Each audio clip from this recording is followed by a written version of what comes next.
আল্লাহ বলছেন ওয়াল্লাযীনা হুম লিআমানাতিহিম ওয়া আহদিহিম রাউন, তোমরা অন্যের আমানতের হেফাজত করো, তোমরা নিজেদের আমানতের হেফাজত করো। যদি তোমরা আমানতের হেফাজত করতে পারো, আমি আল্লাহ তোমাদেরকে তো সফল কাম বলে দিলাম। শেষ নয়, কাল কিয়ামতের ময়দানে এই আমানত রক্ষা করার কারণে আমি আল্লাহ তোকে জান্নাত দিয়ে দেব।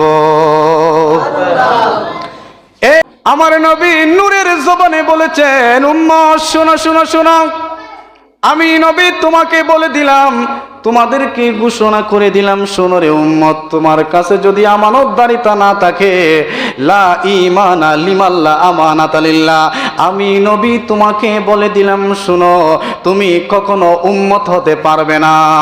সুবহানাল্লাহ। তোমার ঈমান চলে যাবে, তোমার কাছে আমানতদারিতা নাই, তোমার ঈমানও নাই। সুবহানাল্লাহ। এরপরে হাদিসের মধ্যে বল, আমানতের খেয়ানত করলে দুনিয়াতে লাঞ্ছিত হবেন, পরপারে জাহান্নামে যাবেন। শুধু ওনাদের জন্য না, এই বিশ্বের মধ্যে যারাই আছে, আপনি এই দেশের প্রেসিডেন্ট, অর্থমন্ত্রী, আপনার কাছে সারা দেশের অর্থ জমা হয়, শুধু নিজের পেটের মধ্যে ভরবেন, আমানতের খেয়ানত হবে, তুমিও জাহান্নামে যাইবা, তোমার বউ বাচ্চাও জাহান্নামে যাবে। ঠিক কিনা বলেন? তাহলে আমানতদারিতা আপনাকে আমাকে বুঝতে হবে সারা জীবন। এই জন্য আল্লাহ পাক কোরআনে পাকের মধ্যে বলছেন, এই আমানতদারি মুনাফিকরা কি হবে। আল্লাহ পাক সূরা নিসায় বলেন, ইন্নাল্লাহা জামিউল মুনাফিকিন ওয়াল কাফিরিনা ফি জাহান্নামা জামিয়া। আল্লাহ বলছেন সূরা নিসায় 5 নম্বর পারার 19 নম্বর পৃষ্ঠার একেবারে নিচের আয়াত, আল্লাহ বলছেন ওই সমস্ত মুনাফিক আমানতের খেয়ানতকারী জাহান্নামী, তারা সারা জিন্দেগি জাহান্নামের মধ্যে কঠিন শাস্তি ভোগ করবে। নাউজুবিল্লাহ। এখন আসেন, যারা আমানত নিজ থেকে রক্ষা করে, আচ্ছা মিলাত একটা আমানত দিছে, কেউ জানে না, কথা হোক, টাকা হোক, জায়গা হোক, দলিল হোক, সম্পত্তি হোক, বউ হোক, বাচ্চা হোক, এতিম ছেলে হোক, যেই জিনিস হোক, এলাকার দায়িত্ব দেওয়া হোক, যেই জিনিস আপনার কাছে আমানত দেওয়া হবে, সেই আমানতের খেয়ানত যদি আপনি করেন, তাহলে হবেন জাহান্নামী। আর যদি সেই আমানতটা রক্ষা করেন, আমার নবী বলছেন, বুশরা লিল মুমিনিন, তোমার জন্য হলো শুভ সংবাদ। قد أفلح المؤمنون الله أكبر। আমার পর্দানিশীন মা বোনেরা, আমার মুরব্বী বাবারা শুনেন, আমার যুবক ভাইয়েরা শুনেন, মাইকের আওয়াজ যত দূর যাচ্ছে শুনেন, গভীর মনোযোগ। আল্লাহ পাক সূরা মুমিনুনের মধ্যে বলছেন যে আমি 7 শ্রেণীর মানুষদেরকে অফার দিলাম, সুযোগ সুবিধা দিলাম, আমি তাদেরকে বললাম কাদ আফলাহাল মুমিনুন, তারাই তো সফল কাম। সুবহানাল্লাহ। আল্লাহর কাছে প্রশ্ন করি, মালিক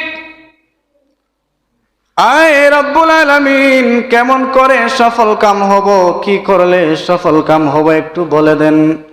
আল্লাহ পাক সূরা মুমিনুনের 6 এবং 5 নং আয়াতের মধ্যে আল্লাহ পাক বলেন, ওয়াল্লাযীনা হুম লিআমানাতিহিম ওয়া আহদিহিম রাউন। জোরে জোরে বলেন সুবহানাল্লাহ। আল্লাহ পাক বলছেন, বান্দা, তোমার মধ্যে যদি আমানতদারিতা থাকে, তোমার মধ্যে যদি অন্যের অঙ্গীকার পালন থাকে, তোমার মধ্যে যদি অন্যের বিশ্বাস স্থাপনটা থাকে, তোমার মধ্যে যদি ওয়াদা বিষয়টা থাকে, আমি আল্লাহ তোমাকে বলে দিলাম, শোনো, কাদ আফলাহাল মুমিনুন, আমি আল্লাহ তোমাদেরকে সফল কাম হিসাবে ঘোষণা করে দিলাম। সুবহানাল্লাহ।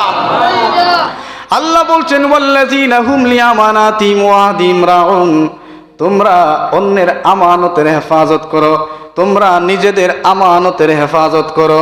যদি তোমরা আমানতের হেফাজত করতে পারো, আমি আল্লাহ তোমাদেরকে তো সফল কাম বলে দিলাম। শেষ নয়, কাল কিয়ামতের ময়দানে এই আমানত রক্ষা করার কারণে আমি আল্লাহ তোকে জান্নাত দিয়ে দেব। এরপরে আমার নবী বলছেন, আমার উম্মত,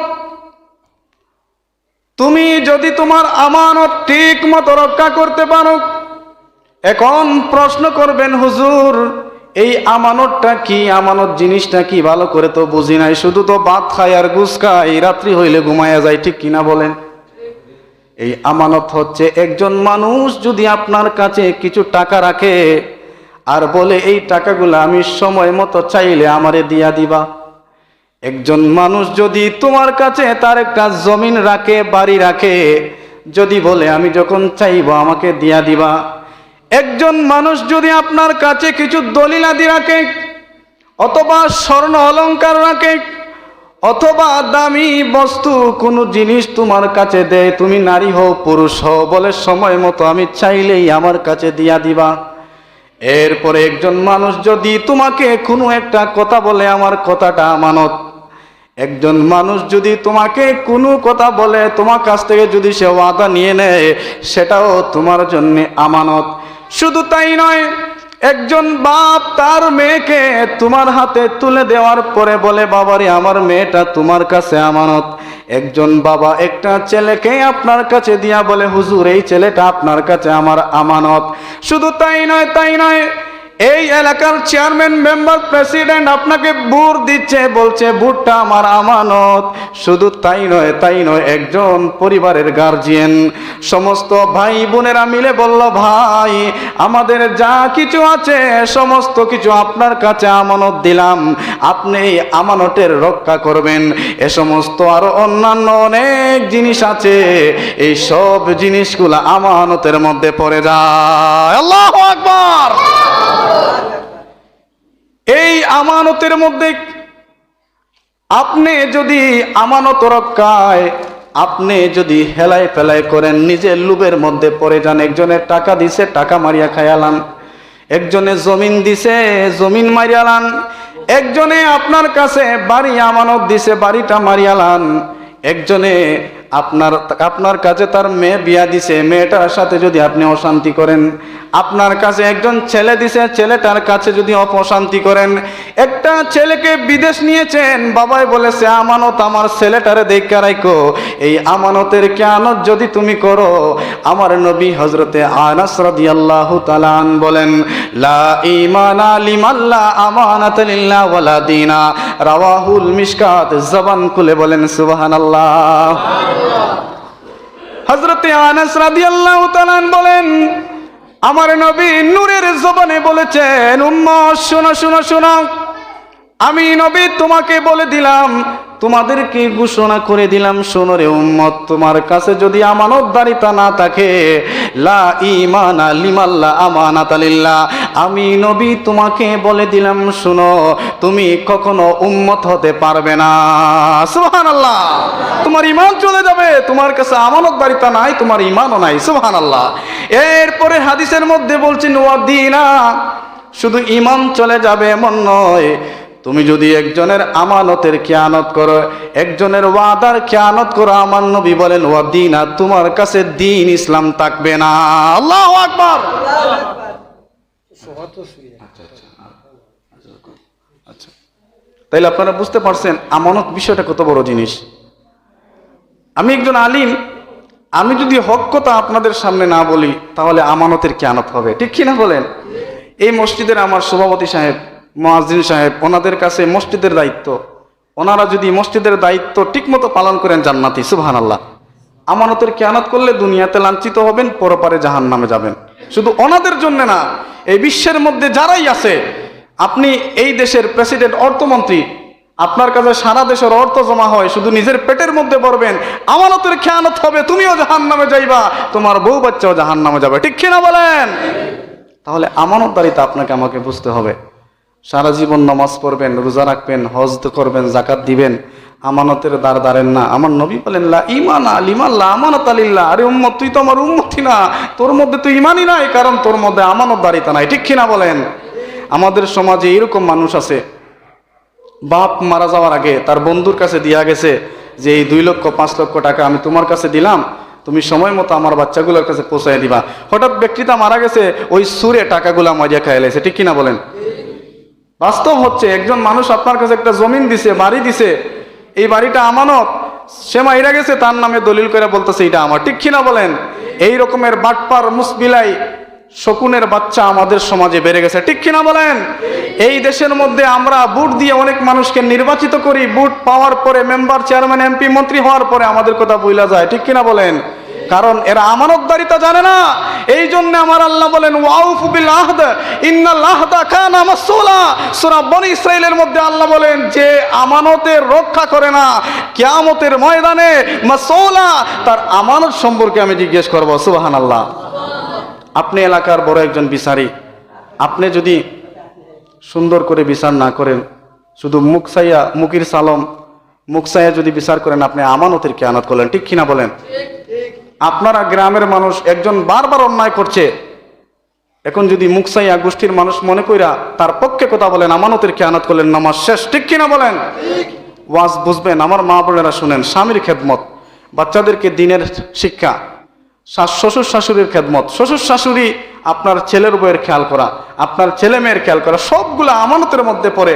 এখন ওইখানে যদি আপনি নরবর হন, আপনার আমানতের খেয়ানত হয়ে গেল। আমার নবী বলেন লা ঈমানা লিমাল্লাহ আমানাত লিল্লাহ ওয়া দীন। আমার নবী বলছে তোমার দিন চলে গেল, তোমার ঈমান চলে গেল। সুবহানাল্লাহ। আর কি বোঝার আছে বলেন? এজন্য আসুন আমানত রক্ষা করার চেষ্টা করবেন, আমানত রক্ষা করার সচেষ্ট হবেন। আপনার আমানত ঠিক, আপনার দিন ঠিক, আপনার আমানত ঠিক, আপনার ঈমান ঠিক, আপনার আমানত ঠিক। আমার নবী বলেছেন আপনার জীবনটা শান্তিময় হয়ে যাবে। সুবহানাল্লাহ। এরপরে আমার নবী বলেন আমানতের খেয়ানত কারা করে, তাদের সংজ্ঞা কি? আমার নবী বলছেন যে ওই ব্যক্তিরা আমানতের খেয়ানত করে যারা হচ্ছে সমাজের মধ্যে মুনাফিক। ঠিক কিনা বলেন? ব্যাখ্যা দিচ্ছেন হযরত সাইয়্যিদিনা আনাস ইবনে মালিক রাদিয়াল্লাহু তাআলা হাদিস বর্ণনা করে আমার নবী বলছেন যে মুনাফিকের তিনটা আলামত। প্রথম নাম্বার হচ্ছে তার কাছে আপনি আমানত রাখলে সে আমানতের খেয়ানত করবে। সুবহানাল্লাহ। দুই নাম্বার, সেই মুনাফিক যদি আপনার সামনে ওয়াদা করে জি আচ্ছা চাচা, জি আচ্ছা ভাই, জি আচ্ছা ভাবি, আমি বলবো না, শুনছি, ঠিক আছে, টাকাগুলো রাখবো, এরকম করে অনেক কথা আপনার কাছ থেকে ওয়াদা করবে, পরে সেই ওয়াদা সে ভঙ্গ করে ফেলবে। এটা হচ্ছে মুনাফিক, এটা হচ্ছে আমানতের খেয়ানতকারী। তিন নাম্বার, এই মুনাফিকের আলামত হচ্ছে সে কোথায় কোথায় আপনাকে ইনিয়ে বিনিয়ে বুঝিয়ে মিথ্যা বলে, আপনাকে প্রবচনা দিয়ে আপনার কাছ থেকে ফায়দা নিবে, পরে সে সেই মিথ্যার মাধ্যমে সে আমানতের খেয়ানত করবে। এই জন্য হযরত আনাস ইবনে মালিক বলেন যে আমানতের খেয়ানতকারী মুনাফিক, আর এই মুনাফিকের তিনটা আলামত, কোথায় কোথায় মিথ্যা বলবে, আমানত রাখলে আমানতের খেয়ানত করবে, এরপরে ওয়াদা করলে ওয়াদা ভঙ্গ করবে। তার মানে বুঝলাম এই আমানতকারী মুনাফিক। এখন আচ্ছা দোয়া, এই জন্য আল্লাহ পাক কোরআনে পাকের মধ্যে বলছেন এই আমানতদারী মুনাফিকরা কি হবে। আল্লাহ পাক সূরা নিসায় বলেন ইন্নাল্লাহা জামিউল মুনাফিকিন ওয়াল কাফিরিনা ফি জাহান্নামা জামিয়া।